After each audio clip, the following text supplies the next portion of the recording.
Me live at 9 a.m. in the morning. Flagler Weekly. My fault. Nah, it's all good, man. But I'm glad that we are here, man. I didn't know that it was like a drive for you in the morning, but that makes a lot of sense now. And I really appreciate it. So with the formal entrance, this is Flagler Weekly, episode 26. 26. With John and Dave. And we are here with Adam, Happy to be Adam here. Lowery. Adam Lowery, the owner of MadCaps Comedy Club.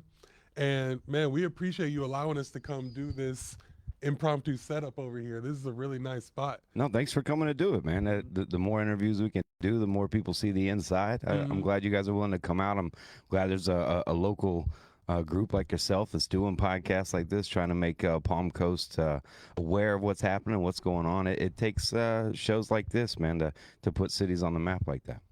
I appreciate that. Yeah. So it's funny because, the first club is in New Smyrna Beach, and Yeah, I thought you when you opened this club, I thought you maybe moved to Palm Coast.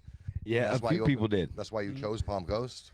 No, I chose Palm Coast. I actually used to build houses up here. Okay. I was I did it for a while, and I got to know the area well. I was up here all the time. It was 9 to 5 up here basically for me, so I got to know it well. And after we opened that one, the plan was always to open one a year. And the next spot, I was like, there's this little place that I was building houses for a while. I think it might work. And that's what brought us out here. awesome. Okay. Palm Coast needs it. How's it been since you've opened it up here? Is Palm Coast giving you a good feedback or a good response? It's with comedy clubs, it's always difficult, right? Because it's not a restaurant, right, where people walk in and be like, the food's awesome or the food sucks, because comedy is it's a weird niche thing to try to sell people, right? And so some people are like, it sucks, people, that's not funny, and some people are like, it's great, it's fun to go see, right? It's a funny space to be in comedy. It really is. It is, and I feel like, and tell me if I'm wrong, but I feel like there's kind of been a resurgence of this, kind of like with Joe Rogan a little bit, but You nailed it. how things are just like, people are like, we want to go back to comedy clubs, you know what I mean? It's huge. It's big. Yes. This you're right. You're exactly right, man. This happened in the 90s. Well, sort of the beginning of the 90s when the whole Seinfeld thing hit. Everybody was a comedian, right? Everybody wanted the HBO special, the sitcom. And then it sort of went away for a while, and COVID did it in for a while. But you're right. There's this massive resurgence where everyone I meet's a comedian. Now I'm like, oh, you're a comic? You're a comic? Oh, are you? How many times have you been up? Well, I went to an open mic twice. I'm like, you're not a comic yet. Oh, I actually are, but still. It's funny because I told Dave, I was like, oh, I'm gonna shoot him a couple jokes. I think I'm a comic, but I don't. But I was like, Not a comic. I think stand-up comedy is like the hardest thing to do, but like to just stand up here in front of people. Dave told me that you do comedy, like that's how you got started in this? Yeah, I definitely do comedy. I started in open mics almost 8 years ago in Sanford, Florida. Okay. At Chantel. Shout out Chantel. Shout out Chantel. Yeah, I used to do the open mics there, and then just progressed and getting to comedy, man. I just recorded my first comedy special that's coming out in March, Nice. in March next year. Okay. So yeah, I love comedy, man. I love the game. I love, I think the part I don't like is the business part of it. I can understand that. That part, because you want to put everybody up on stage. You want to give everybody a shot. If you don't book somebody, the club owners I don't wish it on anybody, to be honest. I think a lot of people don't get it. I think Joe talked about that too. He's like, yo, man, he's like, that's a tough job. It's there's some fun in it. Well, mentioning that, how do you is it like a comedy network that all these people online that are tapped into? Because I noticed you have a lot of different people coming in. Yeah. You guys just all talk behind the scenes. And It's a very small world, and the more successful you get as a comic, the smaller the world gets. And so comics, we all typically know each other in different scenes, right? There's the Orlando scene, the Tampa scene, Miami scene. There's Jacksonville. There's a lot of different scenes, and through those scenes, you meet comics that know comics, know of headliners, and you're just in it for a while. There's a lot of different ways you can go to booking clubs or how people get on shows. We try to keep it local is what we try to do. We bring in national touring comics too that come around. But one thing I do I'm proud of that MadCaps does is we have a thing called a MadCaps path, right? So it's really unclear in the comedy world how do you make it, right? How do you become a headliner essentially, right? How do you do that? And as far as people know, is you go to open mics for a while. Networking is so important in comedy as a comic. Even if you can't just be funny, but if you don't network, shake hands, right? So the path that we created kind of gives people that path to do it. That you come to our open mic in New Smyrna, you support that for a while, you get pretty good. It takes a while, more than people think, to get a really good 10 minutes or 15 minutes. I believe it. Yeah, a lot of new comics though, they'll go up and be like, "Oh, I murdered, I crushed," and I'm like, "No, you didn't." You got a couple chuckles. Yeah, you heard some laughs, and you're like, "Oh my God, I'm a murderer," and I'm like, "No, they're not." But in that path that people follow, they go to our open mic. We do what are called showcases in New Smyrna. We do headliners here, and you work your way to get on our weekend showcases in New Smyrna. As you work on that, you work to become a closer. Then you work to become what we call a resident host, and then from there you can work. And if we think you got it, we'll give you a shot to headline in Palm Coast. That's crazy. I've never heard of that. There's like positions in a ladder. Yeah, like almost. Yeah. Well, yeah, We're gonna bump you up to manager or whatever. Well, it's like that because you start out, you're an open micer, right? That's basically what you are. Yeah. No one cares, right? And for people watching too, to let people know, there's open micers. Open micers work their way to try to be guest spot people, where they let you do 5 to 10 minutes on a show, right? Yeah. They guest spot you. From guest spots, all right, there's one way, then there's the way I see it, right? So the next spot technically would be a host, right? I don't see it that way. I think the next spot is what's called a feature. And a feature is somebody that's basically the opener just before the headliner. A comic that can do a really solid 15 to 30 minutes right in there and can crush. That's your feature spot. Now that host can either come before that in some eyes, but in MadCaps, the host for me comes after the feature. Once you got a good solid 20, 30, now you got to work on hosting, because hosting is a different animal. That is a different animal. You may have a fire 30 minutes as a comedian, but if I make you open a show when the crowd's warm, they are not warm, they're cold, they're kind of looking at you like, all right, they haven't had a drink yet. The drinks, yeah. And you got to get up and do the and try to make people laugh as a host. That's one of the most difficult positions to do. So the way I see it is you go from feature to a host, and people become resident hosts for us. And those resident hosts, they're working their butts off to try to become a headliner that we let headline out here. And one of the things we love to do is to give people, comics that have worked hard, that are hilarious, that have supported our clubs, their first shot to headline. That's a big deal, and it's rough. It's one of those hardest jumps for comics to make, is going from a feature host to a headliner. That's a hard jump. Like, nobody just goes like, all right, you got a promotion, And so what we try to do is be that club that goes, hey, I think you got it, and we'll give you your first, not only headlining night, I give you your first headlining weekend. Nice. And that's a big graduation for people. That's dope. How do you feel you promote that comic? Do you maybe just sense it in them? Have you seen some people who just like, they just got it, or is it just a feeling, or do they have to make it a certain amount of time, maybe like 10 minutes, being able to carry a whole thing? Yeah, are they responsible for any like self-promotion also? Oh yeah. Yeah. I mean, if you're a comic worth your salt, you should help the club promote your show. Yeah. It's your show. There's some comics out there that take out ads too on their own dime. Nice. They put money into it like that. Some comics don't, right? Yeah. But yeah, I think it's definitely a time frame, and it's a taste thing too, right? Because some people think somebody's hilarious, and I may see him and go, and it's trying to fit the comic to the crowd.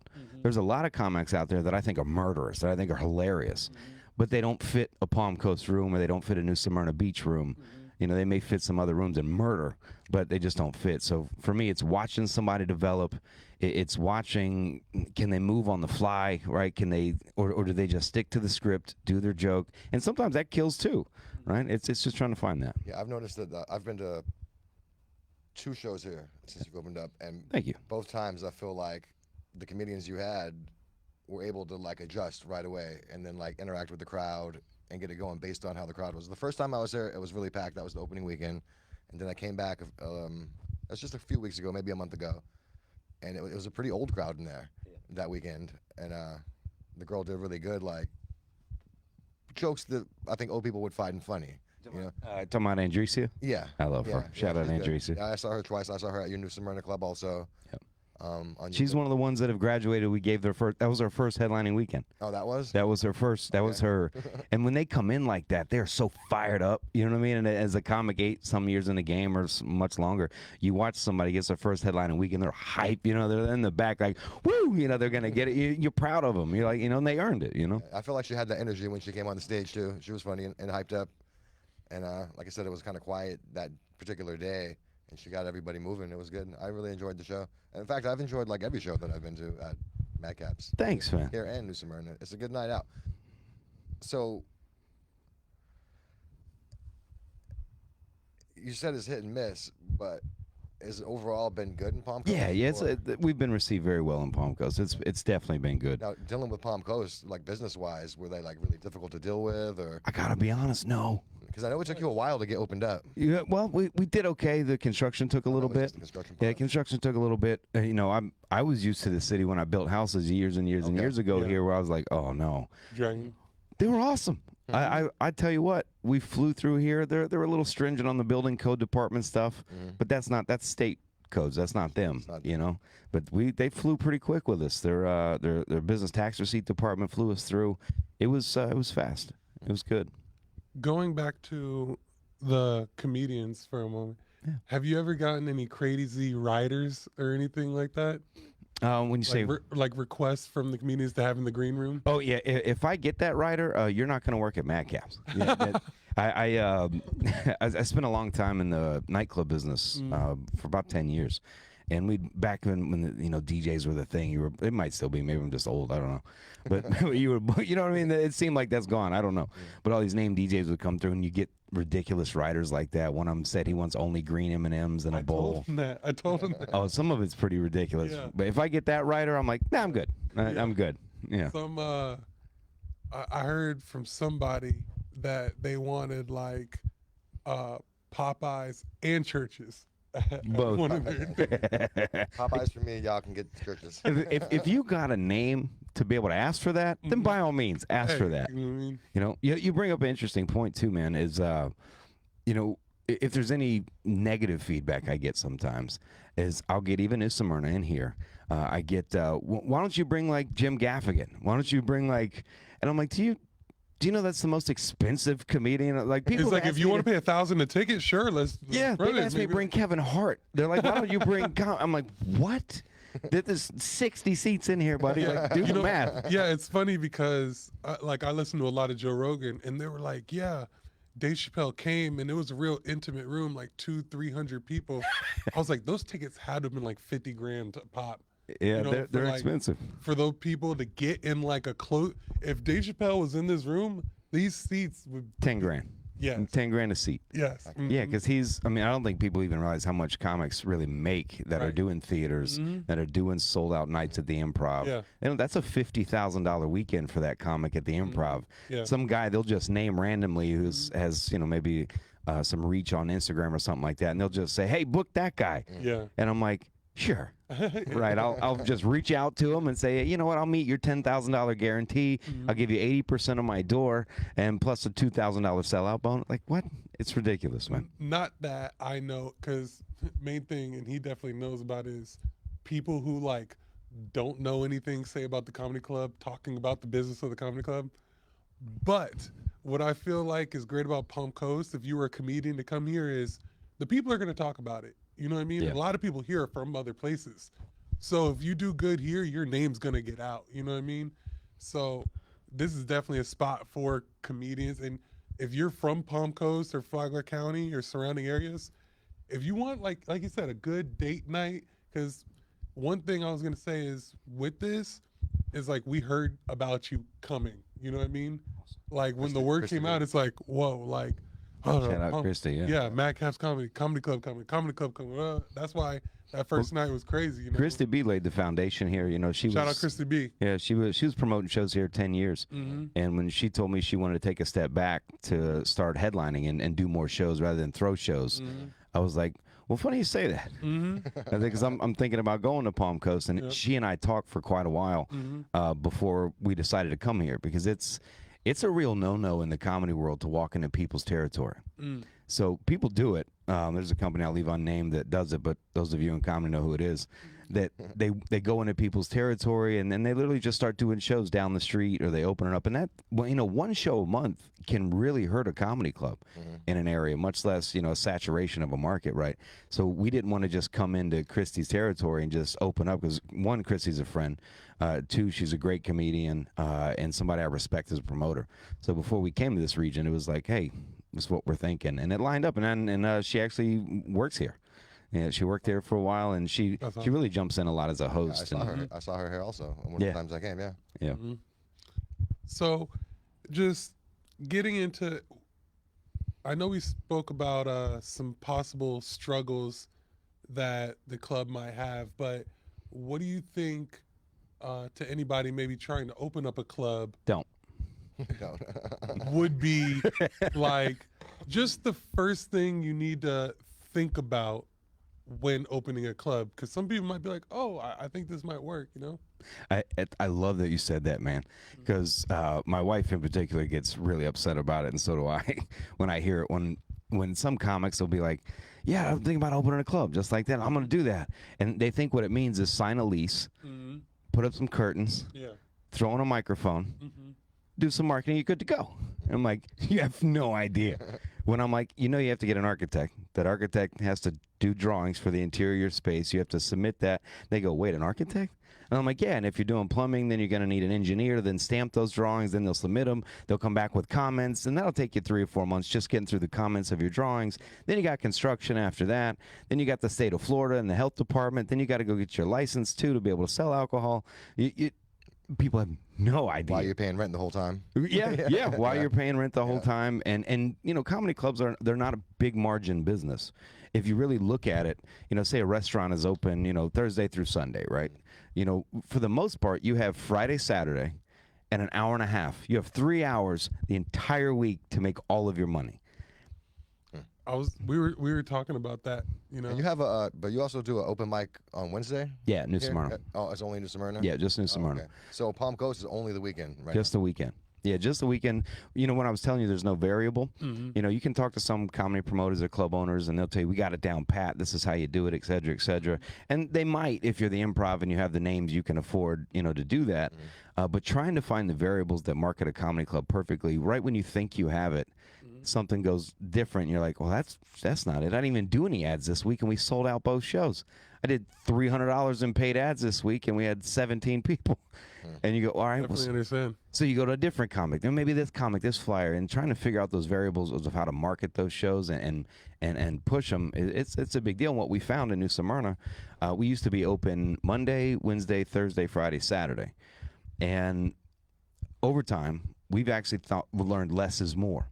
So now we just do an open mic on Wednesday where people know what an open mic is. We used to do showcases Wednesday, Thursday, but people didn't know the difference between a showcase and a headliner show.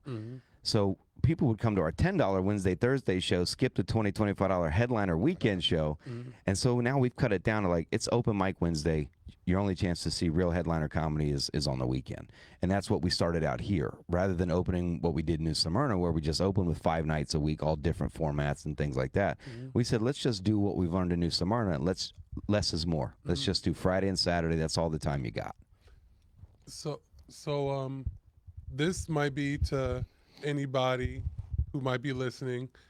And also, we were possibly thinking, and we were going to ask you this, have you ever thought about renting it out to somebody else on a Monday or Tuesday for maybe a spoken word event or something like that? Or Definitely. some a poem or something you'd be interested in somebody to reach out to you about that? Yeah, a large percent of our revenue comes from private rental space. Awesome. So in New Smyrna, we rent out our club a lot. Private birthday shows. We've done real estate parties, all kinds of business events. Awesome. We rent it out all the time. We'll do a 3-hour party just before the show starts, and we got a half an hour to shut down, clean up, and get somebody out. So up here, certainly the venue's available for all kinds of things you want to do except comedy.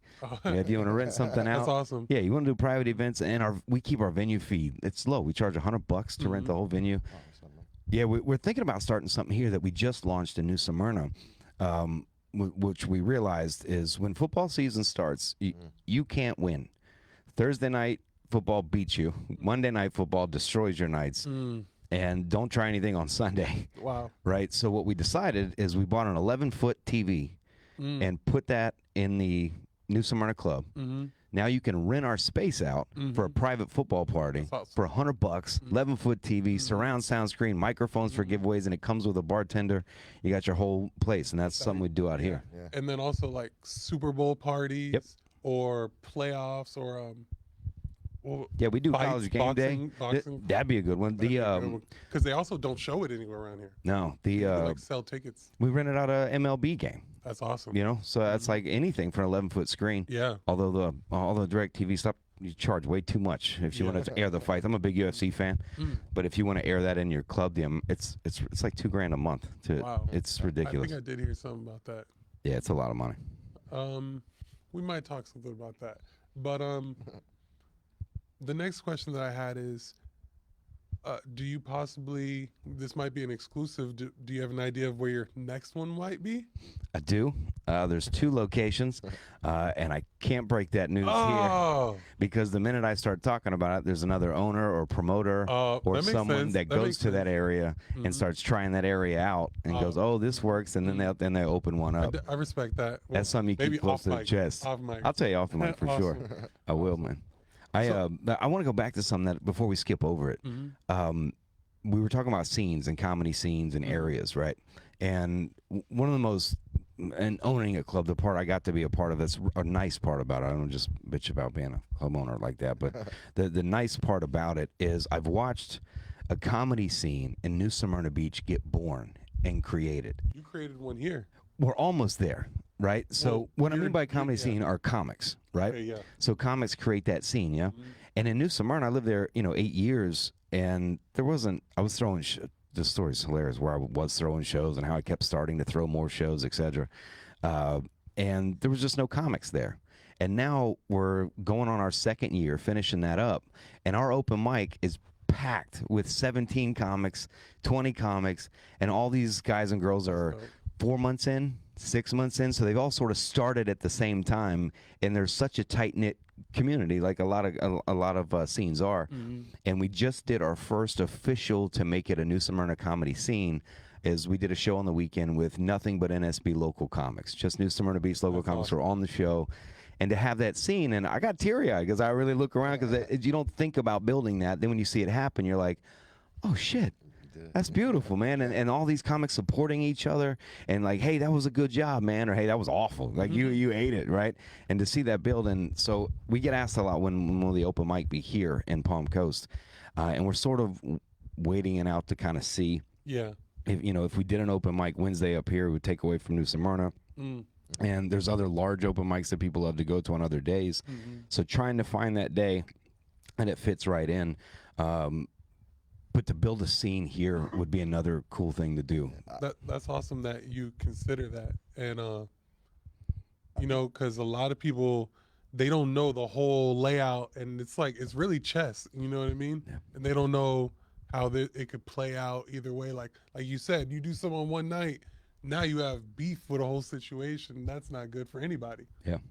Yeah, I feel like there's a potential for that to grow here too, because like when you first opened up, we like put it on our page, and like there's a lot of comments, a lot went on with that. Thank you for that, by the way. Oh yeah, you're welcome.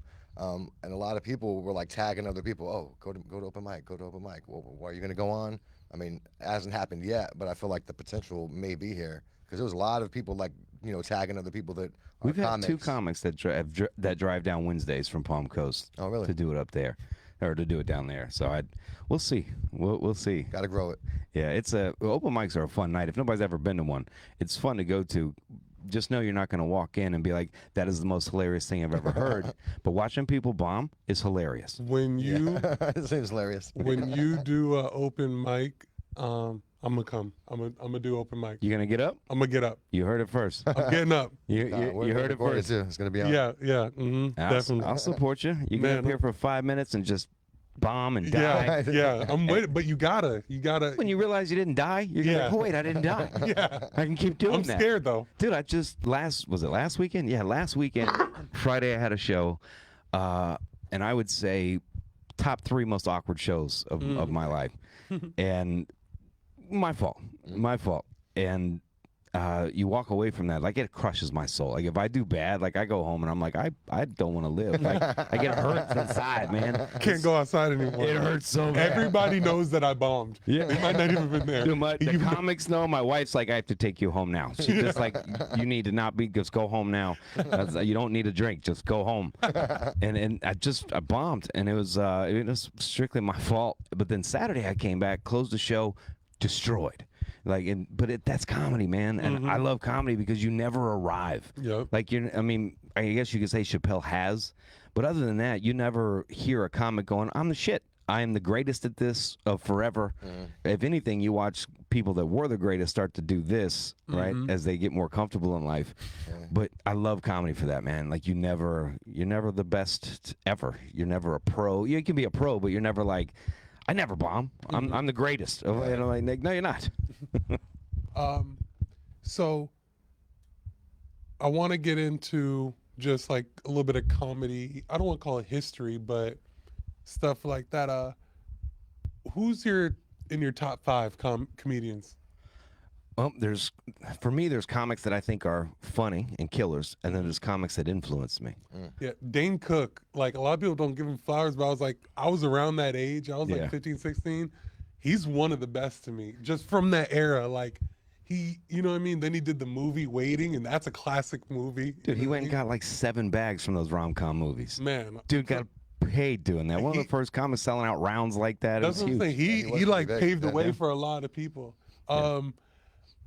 I don't like Tosh.0, but he's a Florida legend. He's UCF, man. This one right I do not like him though. Daniel's he's a killer. Yeah, he is. You can't. There's stories about Daniel around he Florida. He pushes the line a little bit too much. That's just me though. But I put Tosh.0 up there. He's up there, especially in Florida. You know what I mean? But who's up there for you? Like Eddie Murphy for me. I like Eddie. Eddie's he's classic. Cat killer. Williams. Cat's in my top 3. As far as influential people to my comedy. Yeah. Okay. Like I just went and saw him in Daytona last weekend. I love Cat. Yeah. And that he does like venues like Daytona and stuff like that. You know what I mean? I'd say Cat is that to me. Bill Burr is definitely influential to me and one of my favorite. There's so many, man. Seinfeld? No. I'm out. You're lying. No, you're just saying that. No, I'm out. What is the deal with this? I'm out. See, so if I do that type of comedy here, influential you're gonna boo comedy, me? Yes.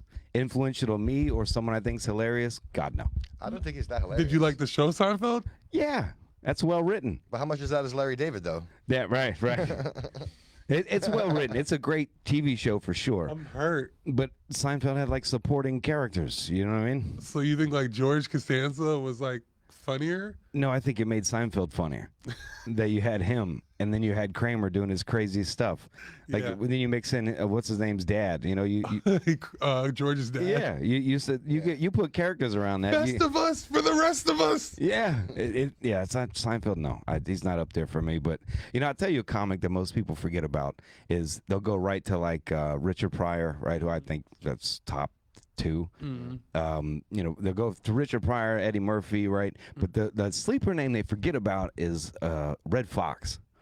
Red Fox in his time, it'd be hard to say, is there Pryor with no Fox, or is Pryor just as strong? He would have been that anyway. But Red Fox, man, his stuff is still good today. If you go back and watch him holding his drink with a cigarette. Is Red Fox Sanford and Son? Yeah. Yeah, I thought so. Okay. Yeah. That's what I wanted to ask you about, too, is like the progression of people, like when they start out, like say like Jay Leno. Like we all know him from the Tonight Show and stuff like comedian. That. But when he was a comedian, I don't think these days anybody really knows, like, he's commercial now. He was a murderer. A little. He was a murderer. So is that like the natural progression? Like, because once you get like big like that, you got to tone it down too. Well, to be on TV. Yeah, in my opinion, there's a new third category. I think there's 3 categories of comics, right? Obviously, you have your dirty and your clean, right? That's your pretty obvious, right? You're Jim Gaffigan, who I think is one of the greatest clean comedians to ever live, who goes and makes it big on that side, and Kevin Hart. All the names that people know are that, because like you said, it does appeal to a larger mass audience where you're likable. They can take their family to see or something like that. People aren't offended at those shows.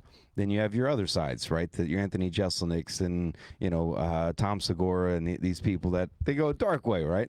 I love Tom. He goes dark, but I like Tom. Yeah, but they still hit the masses, right? Yeah. And that progression, there's a new comic, and I hope comics are watching this. There's a new comedian that's breeding, and it's because of a show called Kill Tony. Mm-hmm. And because of the show Kill Tony, Tony Hinchcliffe. right, there's comedians I'm watching that are striving. Their goal is to just be on Kill Tony, just get there, and I'll make it. But I've watched those kind of comedians that are trying to be Kill Tony comedians walk into a weekend show at a club like this and eat a dick. Yeah, because they only got like 30 seconds there. Well, no, 2 well, they have a minute, but they have more material. But they're writing. Remember, that whole audience in Kill Tony are comics. So there's a difference between making a comedian laugh and making your average Saturday night crowd laugh. That's true. And The stuff they like. at open mics, you'll see comics in the back cracking up at jokes where no one in the audience is laughing. And comics are now starting to see that because it's a path to success. The Kill Tony's a path to success. It works, you know. And so you're seeing comics start to write a little more dark, witty, twist kind of comic or comedy to try to take that angle. And it takes you maybe, I don't know. I say it's a new. I was about to say maybe it takes you longer to do it that way, I know what you mean. but maybe not. I don't know. Comedy's I changing. feel like some people that are good, like that do like real like smart comedy, are kind of like maybe overlooked too. Like I feel like Tosh Point oh does like smart comedy, Yeah. or like a Mitch Hedberg. Like you might not get the joke if you're just the average Yeah. person. You know, you're looking for like club banter, and they're like telling like you really got to think about the jokes before you get it. And the crowd. You got to think about your crowd, your space, right? Because once you start getting as big as Tosh, right, when you sell out, those people are coming to see you, right? It's not people going, well, I'll pay 125. Who's that guy? Right? You know who you're going to see. You go see Cat, you know what you're getting, right? That's what's coming. But if you don't know that guy, if Daniel Say was in here on a weekend, what happens with that crowd when he does his thing, right? That could be a bombable event. Yes, it Yeah, could. for sure. Right. You know, so there's so many different styles to it. I think one of the hardest things about comedy is, this may sound, I don't know, generic or something, but trying to find yourself on stage is one of the hardest things to do. When I started comedy, I started out being a deadpan comic. And you know what deadpan is? Is that like the guy who smashes the watermelons and stuff like that? No, that's Gallagher. Well, I'm saying just people who do acts and stuff. No, like act that? outs. No, okay. deadpan is very opposite. Deadpan is Stephen Wright. It's sitting still, saying witty things without a movement of anything, and then you crack up. You know what I mean? It's kind of Hedgeberg, Like Mark Norman. Yeah, kind of like that. Yeah, that's a deadpan setup. And I thought that was going to be what I was going to do, writing witty, cognitive comedy stuff. That's where I was going. I was like, now you see me on stage. I don't know if you see, I'm nuts. I'm high energy. I'm like, what's up, man? I'm all over the place. I remember the first night, some guy was like, "Oh, you're 5 minutes late," and you were like, "Fuck you." He was like hilarious. And you talked about like New York people, and he was like, "I'm from New York," and it was like, "There you go." You are. Yeah, man. That was hilarious. I think I don't want to say my favorite stand-up comedian. There's so much wide range, but I think the one that I literally died laughing at from top to bottom, Kevin, the dude from King of Queens. Oh yeah, Kevin James. Kevin James. Yeah. He had like a run, Yeah.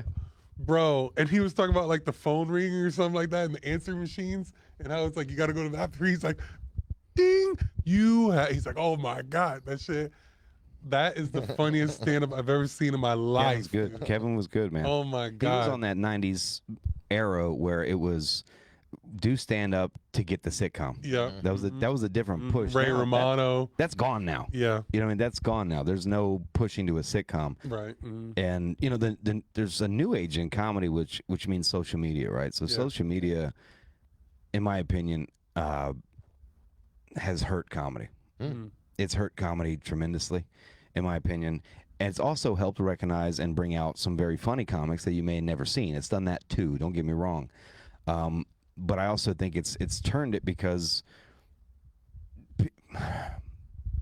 people, let's say they go viral and they get 100,000, 400,000 followers, right?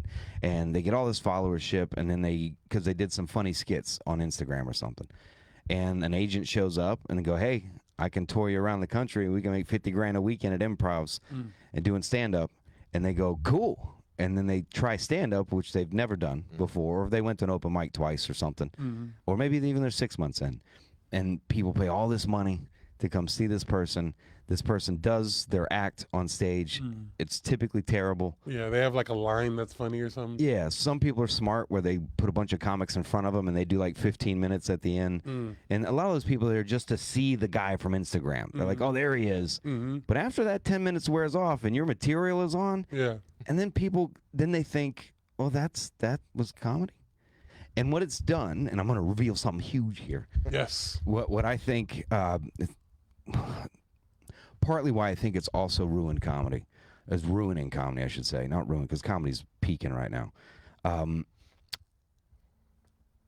When most people are on social media and you're scrolling, right, and you're thumbing through the thing, every single comedian, I don't care if you're an open micer or you're a headliner, they typically post clips of doing what? They're funny posts, they're funny moments. Crowd work. Okay. They don't post their bits because if I go see them, I'm like, well, I've heard these jokes on your Instagram already. That makes sense. So nobody really, some people do when it's old material and they're working on new, then you post that stuff. But what people easily post is crowd work because I'm not giving away anything, right? So if you imagine this entire country doing this and seeing comedy as being crowd work, make fun of that person, make fun of this person, oh, got them, right? Guess what society thinks comedy is? Crowd work. And I'm watching it in clubs so fast where comics come up and they're doing very well written jokes, well performed jokes, and they go, huh, and the minute goes, look at those shoes, and people are like, ah, they lose their mind. And you're like, what? That's okay. I see what's going Not on. for the art. yeah, some comics think crowd work is hacky.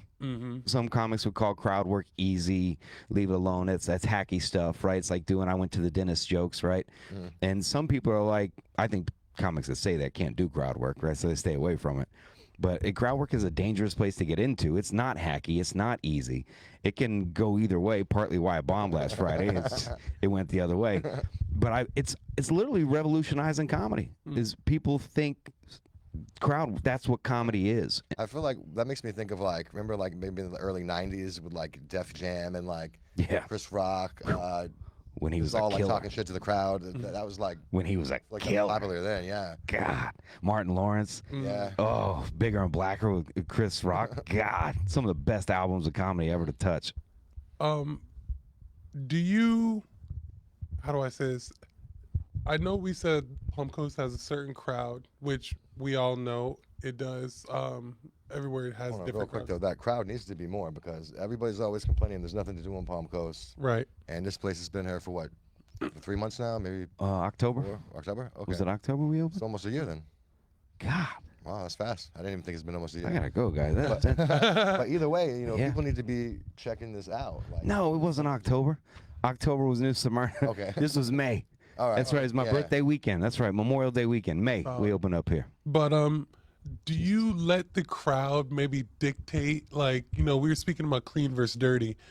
Would you say you guys, Dave said that you guys do have like, you curse and stuff, like you allow the comics to curse and stuff like that? We're full on rated R plus 30. There's comics that nationally tour that walk in here and they go, all right, what can I say? What can I do? What I'm not allowed to? And I look at them like, what are you, stupid? Yeah. It's These like, are no, like there's clubs adults. out there telling us that. Yeah. There's clubs, they're called woke clubs that are telling you what you can and can't say, stay away from these topics. And some clubs are smart to do that if you know your demographic that well. Then I get it. It's a business move. But never would I look at a comic and go, stay away from this topic. It's like, it's go bro. for it. Yeah, it's your funeral, bro. Go for it, man. Whatever you say is going to be on you, you know? Yeah. And then, like, your club will get promotion, too, you know? Yeah. That kind of brings us into one of the questions about like the politics in comedy. I mean, you feel like, It's deep. but I think, I'm sure you probably do too, like they should say whatever they want to say, right? Like, Oh, yeah. Censorship is ridiculous. And, Yeah. Well, I thought you meant the politics behind the scenes. oh, no, I'm saying like comedians I'm telling talking you about. the House of Cards behind the scenes of comedy should be a TV show, dude. Somehow, I don't know how you do it, but there should be. But you mean the politics on stage and addressing? I got you. Yeah, because people, like you said, like Cancel the culture? comedians are. Yeah. You're saying the club owners are telling comedians not to say this and that. Like I feel like that's horrible. I do too. Yeah, I do too. I'll tell you this though. There's a thing called the Chappelle effect, right? And do you guys know this? So the Chappelle effect hit comedy after he became so controversial which he did a joke about a trans, like it wasn't even, but it got deep, right? And so he went harder, you know, and he sort of went harder and harder against anti anything, really.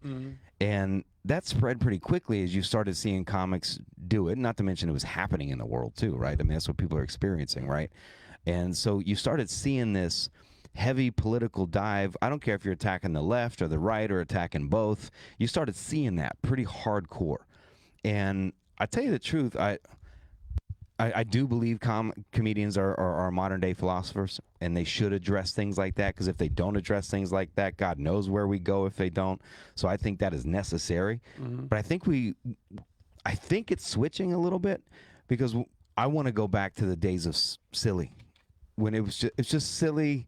I don't have to address your pronouns or your political view, and because I've watched the room get divided quick. Wow. You know, if you don't know the comic you're coming to see, and he or she gets up there and attacks left or attacks right or attacks governor, or if you do that, that room may just go whoop and split on you quick. Yeah.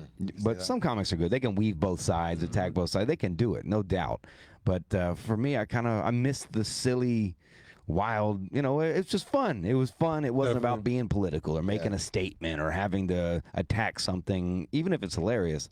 I miss the silly in comedy, and I think it might be making that turn. Yeah. I think This might be blasphemous to say, but I think we're kind of over the hill on the other side of cancel culture. You know what I mean? Or at least like the sensitivity is starting to cool down a little bit. Yeah, I think I'd agree with you. Maybe until the next election cycle. Yeah, that's true. And they'll get them going again. That's true. So, you said that you've spent time here in Palm Coast some. How have you seen it grow throughout the years? Extremely fast. Yeah. Extremely fast. I think Palm Ghost got rated. It was like number. It was the fastest growing in like the early 2000s. Something like that. Yeah, 2006. But I read a weird article about Palm Coast. It was between 1 and 13, somewhere in there. It shouldn't be. You wouldn't see Palm Coast, right? But it was the #1 place for rental property. So if you owned a home, that you could keep it filled, rented fully at top dollar longer than anywhere else. I don't know how that article title reads, but that's kind of what it was. And I was like, It's like those NFL Buy a stats. duplex in Palm Coast. yeah, it was a left field stat where you're like, oh, you guys are #1, and well, if you own a second home, you can easily rent it out here at top dollar and keep it rented, which So it's a told good me. place to buy a home. Yeah, when I was building them out here, I was building homes for families mainly, and young starter couples. That's sort of the houses we were building. That's what I thought was moving here and filling up here. Because I mean, let's be honest, between Flagler Beach and here, long before that, this was retirement area. Definitely. You know, and it still somewhat is. But you're watching that middle upper class families move in here. Yeah. Especially when you have like places like this open up. Someone being here, my concern was like, oh, I hope it's not like old, like rich people, although we do want the rich people to come, but they sometimes are like, oh, this is too bad or something like that, and they try and close stuff down. But there is like, people are growing up, you know, like I feel like Dave's age group is like kind of the adults now, and there's a lot of them are down to come hear some music where there's cursing and stuff like that. It's not like out of pocket too much and stuff. I tell you, it does exist. People are offended at a lot of things and easily offended at God knows what. And there's always someone in the crowd. I don't know if you heard me. I joke about it on stage when I get up sometimes. I was like, I know you're out there, Carol, right? Whoever you are. Carol, yeah. You're gonna. The lady's name was Carol. Yeah. I'm like, I know you're gonna be offended at this, so go ahead and get your email ready. You know, He's like, emails going to you. Yeah, I do wonder though what takes over someone's head that they came to an experience of a comedy show. Yeah. And they came sensitive, and they came with their moral structure. I thought you were going to joke about puppies. Yeah, that everyone else should follow my moral structure based on what I think is right and fun. And if you don't, not will I just leave and not come back, because you can just do that. Yeah. I will go write a review or two about how just rude and dirty and gross it was, and may even send a private email on top of that, I need to tell tell someone. And it's a family-owned business. Like we pay bills. This is a tough business to run, and we take a shot to bring something like this to a city or to other people. Yeah. And that one person can go, you know what? I don't care. People need to know that is a vulgar show. And but it says it on your ticket. It says it when you bought it. It says rated R+. You got informed, so you can't show up like, oh, did he say that? Yeah. It's rough, man. Can you tell I get a little perturbed about that? Nah, definitely. What I was gonna say, because trust me, I literally yesterday was going through a situation with a possible bad review. So I was like, I'm just not gonna, because I do like handyman work and stuff. I was like, I almost would rather not do it than get the bad review. Because now it's like people are taking advantage of these review situations. Any slip up, that's your business, especially when you first start up and stuff like that. Reviews are important. We've been lucky enough to stay above 4.4, you know, 4.5, 4.6 down there and down here. Awesome. But if anybody wants a good time, go to Google, switch to the bad reviews, and read my responses. Hilarious. I'm not your typical business owner that's going, we are sorry, we'll get a better comeback. I do not do that. I go a little hard. It's funny because That's good. Yeah, How like Wendy's does that too. You ever notice like Wendy's? Some people treat something about Wendy's, and Wendy's will be like, they got like some smart comment, like they're really funny about it. No kidding. just on like Twitter, like they'll clap back. At Yeah, I do. They'll be like, go to Like, McDonald's. they'll take you ass to Burger King then. You know what I mean? Like, I go deep. I go to their Facebook profile. I read through it. I'm like, I got time to prep for this comeback. Hold on, I'll be with you in 10 minutes because it's gonna be a good one. And I read through it. I'm like, how come there's no one else in your pictures ever? It's just you And your cats. and you came by yourself to the show. Man. Gotcha. Gotcha. But it's us. Yeah, and we have to work on ourselves. I gotcha. Yeah, I would say like, if I would like to like see some of those or post them, and then you get like 50 good comments after that or something like that. But man, that's the problem sometimes. Not that it's anybody's fault, but you'll have a packed 100, 200 room, and everybody will love it, go home, have a great night, make love, you know what I mean? Oh, talk about it. But only the people who didn't like it leave reviews. Yeah. Good people We rarely. we get a lot of good ones. Okay. Yeah, okay. we actually, our reviews are fire. Like Okay. we're 90%, 95% good reviews. And when people do that, it helps. It helps us so much when they do that. Because the ones that go back, and what's funny, if I went back, I think I looked at it last week or something, and I looked at all the 1-star reviews, and then I went back, and so what was it, 9? No, was it 9 out of 10? 9 out of the 10 negative reviews. 9 of those people were kicked out of our club. They were either drunk as shit, they were interrupting the whole show, they were loud, they were being aggressive, they were doing something like that. Yeah. And they got kicked out Then they or got asked to power to leave, leave and then they go do that. And I'm reading the reviews. I know that guy. You got kicked out. Yeah, You got kicked out. You were hammered with your son. You don't remember that? And you got kicked out too. That's crazy. Yeah, I don't know why people feel like they can come. Well, I guess maybe it leads back to the crowd work that people think that's comedy. So they show up here, and the first drink they don't think they're that funny. By the third or fourth drink, that thing they thought, they're like, oh, that's gonna be funny, and they say that, and you're like, what? Well, as of coming here a few times, then coming to the other one, I felt like getting the tickets was easy. Coming into the club was easy. The seating was all smooth. Getting your drinks was easy. The comedy was funny. And I was like, what else do you want? I feel like Jokes about puppies or something. yeah, it was like, it's not like we're like standing outside in line and you guys don't have your shit together. It's like I felt it's smooth operating. So Thanks, man. and if you're seeing this and you see a bad review, just know those people are dicks and They're angry. They think that, Or they tried a joke and it backfired on them and they lost, and then they leave pissed that they got embarrassed because it's. Thanks for saying that, though, man. I appreciate true, that. though. I'm not just saying it because we're on here. Like I have, If you'd have, like, opening night in New Smyrna, in short, was a cluster. Hilarious, but a cluster, something my wife and I joke about all the time.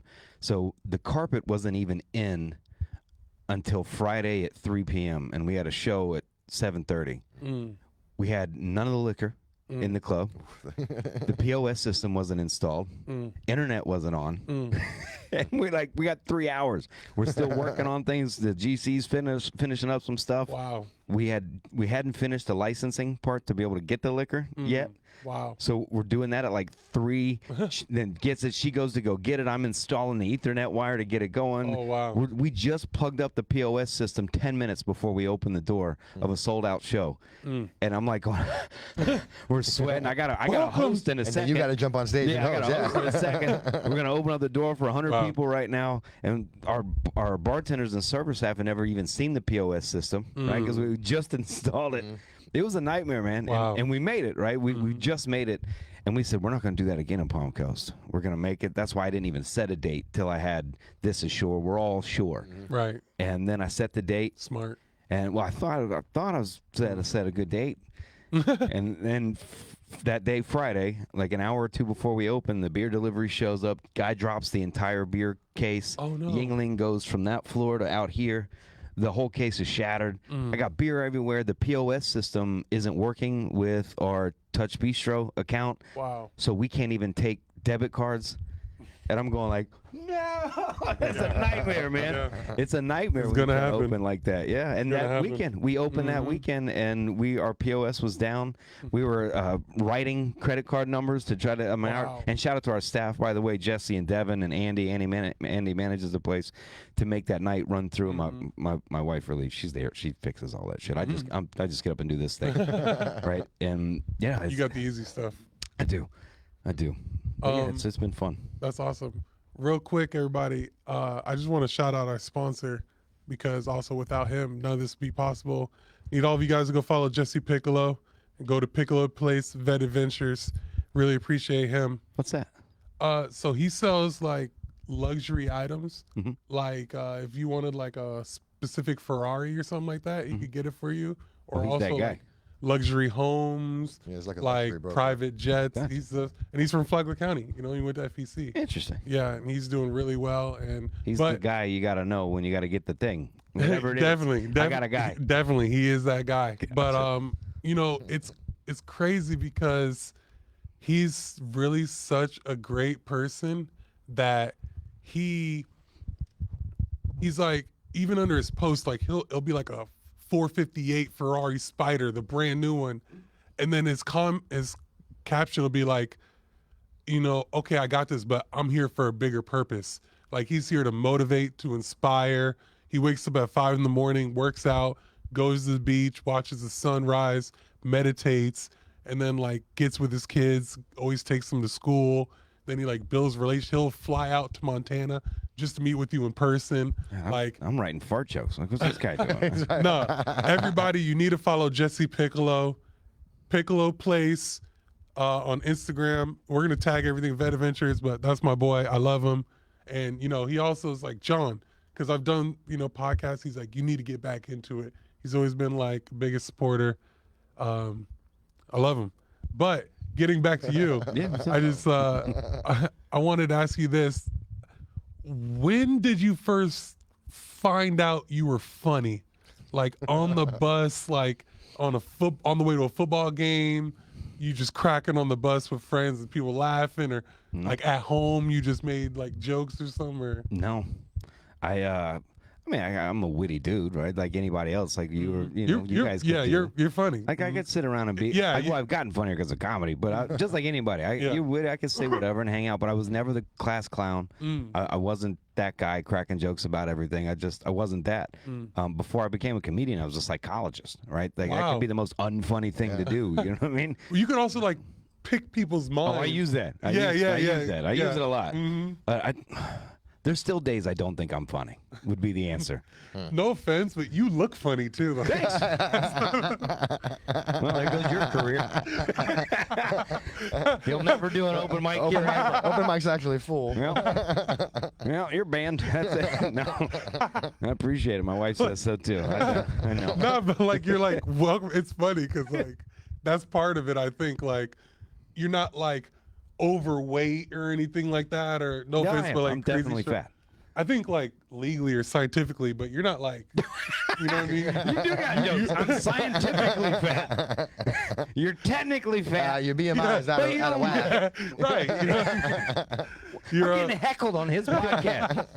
How am I getting heckled? What? you look great, bro. You look No, I great. appreciate it. No, I appreciate You're it. fine. Thank you. Oh, now I'm fine. Now you're hitting on me. Now he's hitting on me. This is weird. I've never been heckled on a podcast and then hit on. He just called me fine. Did you hear I'm that? working on. I'm working on. See, I'm trying to bring it back. God. But, so you say you never been specifically funny? No, I wasn't like a clown like that, man. Trying stand up was on my to try list. I got a list of things I want to do and try.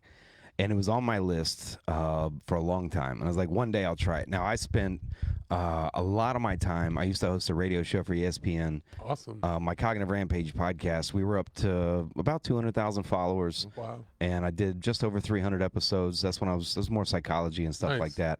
So I gotten really comfortable on a mic. I've given speeches all over the place. I was talking a lot. So that I always kind of had. That I had, but like I said, when I started with a deadpan comedy guy, and I was trying these very dark psychology jokes because that's the world I was coming from. They were bad. They were awful and dark with a few little chuckles in there, and that's when I was like, I can't do this. I may be able to talk and give a speech and do all that, but fuck this. This is hard. And you just kind of you just keep going, and next thing you know, you're 7 years in, 8 years in, and you're like, fuck, I can go up anytime. I don't even have to look at my set. I can go play around and have fun. Wow. You feel like a pro, like you can jump in anywhere, and you can take a bomb, you can take a loss, no problem, and try to come back. I'll cry still, but I don't think. I think I'd probably say over the last 2 years, I think is when I realized, shit, I think I might be able to headline. Like I think I can actually do this. That was not the plan. The doing comedy was something I loved to do after I got into it for a while. And I was throwing shows, all over New Smyrna and places where I could. And I used to own a club in Sanford first. I owned a comedy club in Sanford, and COVID killed that club. And after that club was over, I was throwing shows during COVID at my, it sounds so pretentious, at my beach house. I call it a crab hole. It was a crab hole on the beach that had one, tiny little thing. I have a beach house too. Yeah, it's my crab hole, dude, and I loved it.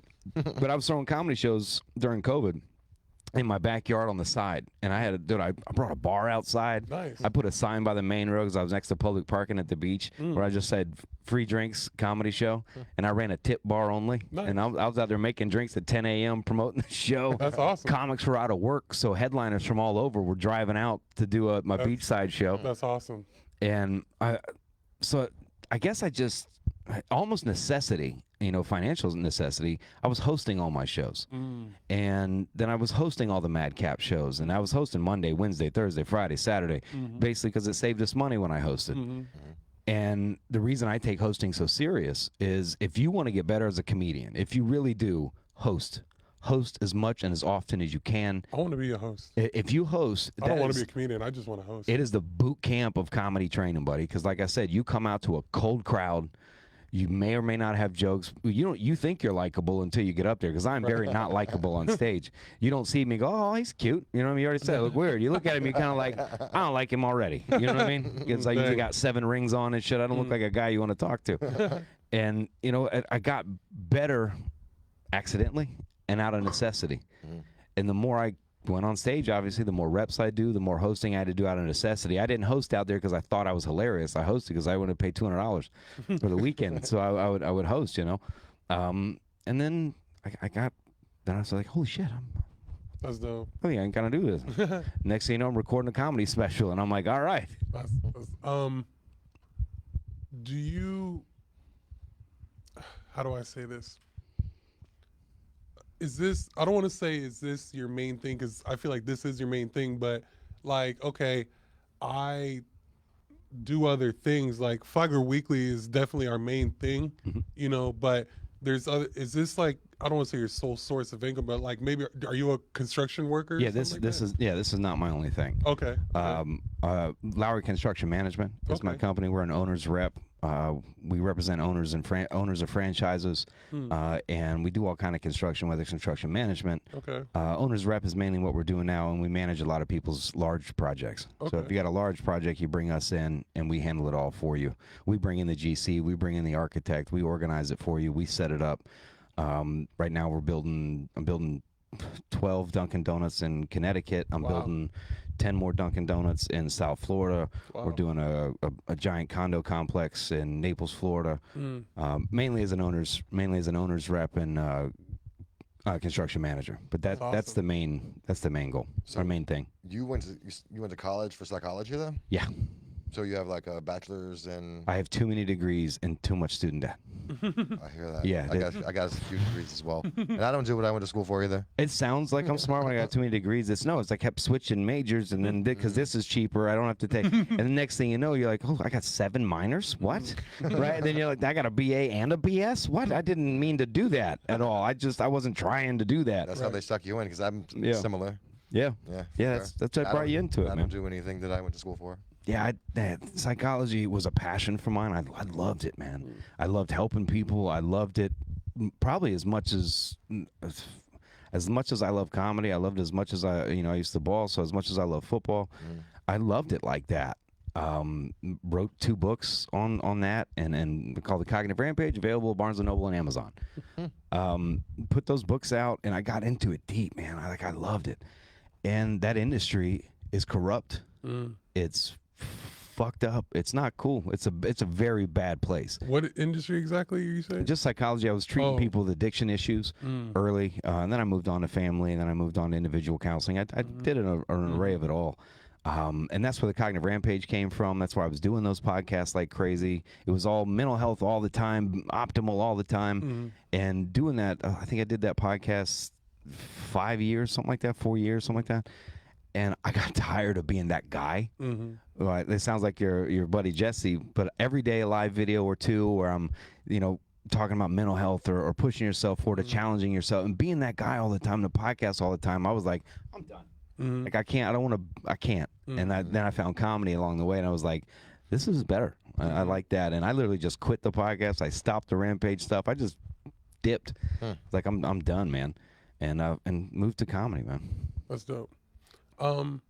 So this question has to do kind of with your special. So right now, the comedian that I'm watching is Andrew Schultz. Yeah, He's like my favorite comedian right now. Love And Schultz. then I don't want to say he like changed the game because there's other people who put it on YouTube first, you know what I mean? But he kind of like, Oh, that Instagram thing he did during COVID? well, Turn your phone? that too, he was big on, but I don't say he claims it, but like just instead of going to Netflix, HBO for your special and stuff, he just dropped it on YouTube. He took a shot. And got like crazy amount of views. Then people had to respect the fact that like, yo, so then he started selling shows around everywhere, kind of. Yep.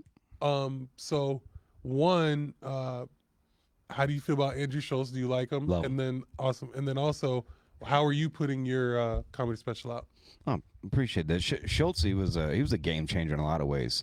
COVID put him on the map with the turn your phone thing. Those things were fucking brilliant. And then he turned that into a massive tour. And not to mention, he's a great comedian. One of the best crowd work people you've ever seen too. Yeah, he's a killer. He laid out a different blueprint for people in comedy of how you could make it sort of that Instagram way, being funny on Instagram, but he also is a funny stand-up comic. Yeah, he does both. Yeah, Sure. yeah, he's definitely both. And a creative, he took a shot. I know he blew a lot of money doing that too, trying to get that back. That's the shots you take, I'm launching my special on my website, so it'll be adamlowry.com. Right now, it's still set up for the book and Cognitive Rampage podcast and all that stuff, but it's getting changed up. We're going to launch it on a pay-per-view on my website, signed to an agent.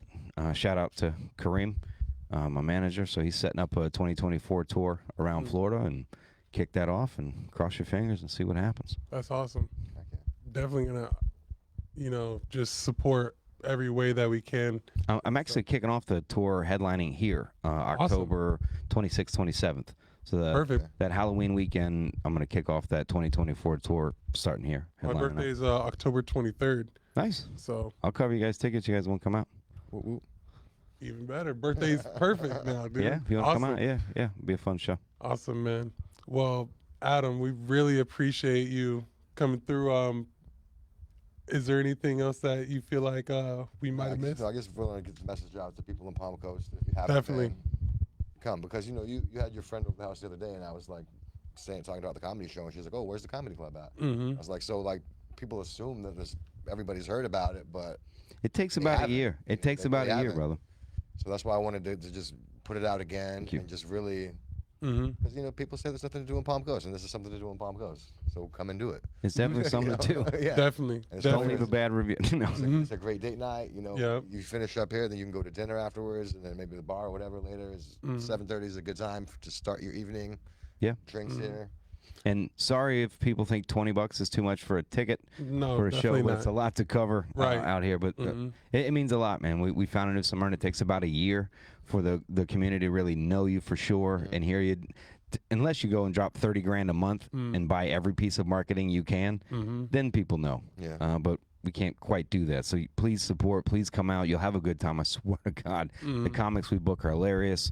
And if you don't like them, that's just not your cup of tea. And try again next week. You got to keep coming back. And please support comedy out here. For sure. Definitely. Everybody, we appreciate you. Please like, subscribe, follow MadCaps Comedy. Come to the shows. Don't just follow, but also share. You can find me on Instagram too. It's a damn joke. That's me. It's a damn joke. And I definitely like, this area, I would like to rent this out because, like there's like spoken word, there's like some different rappers and stuff. I'll might get up do and like freestyle with a rap somebody. show. Hey, I'm telling you, man. I will. I'll lay some poetry on you, buddy. That's awesome. That Dead really serious. is. I'm in. You want to do that? You let me know. I Definitely. will set up an open poetry night here all day. Awesome. We're definitely going to do that then. So, appreciate it. Our engineer had to go to class. You know how that is. Nice. 16-year-old engineer in College, yeah. in Daytona State in college. Wasting his so. time in college. Everybody, we appreciate you. Thank I'm you. about to cut this. Cool. Well,